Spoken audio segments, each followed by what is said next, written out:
অসমীয়া ভাষাটো জীয়াই আছে তাত সংখ্যালঘু ৰাইজৰ অৱদান আছে, চৰ চাপৰি মানুহৰ অৱদান আছে।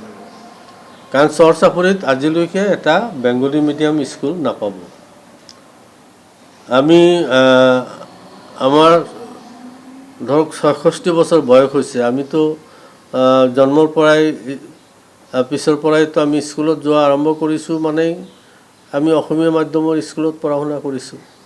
তাত বঙলা মাধ্যম কোনো স্কুলেই আমাৰ চৰ চাপৰিত নাছিলে, আৰু মই চৰ চাপৰিৰ পৰাই উঠি অহা ল'ৰা।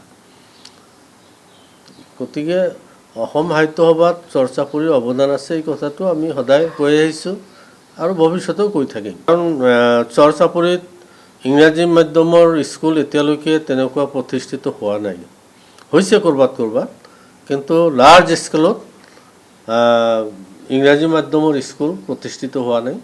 এতিয়াও অসমীয়া মাধ্যমৰ স্কুলেই চলি আছে।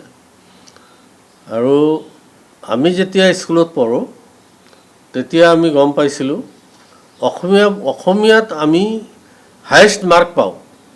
আমাৰ লোৱাৰ আছামৰ বা চৰ চাপৰিৰ ল'ৰা ছোৱালী আমি অসমীয়াত বেছি নাম্বাৰ পাই অহা আমি শুনি আছিলোঁ। গতিকে অসমীয়া আমি শুদ্ধ অসমীয়া আমি কওঁ, শুদ্ধ অসমীয়া আমি লিখোঁ, লিখিত অসমীয়া যিটো সেইটোৱে আমাৰ কেটাগৰিকেলি সত্য কথাই কৈছে।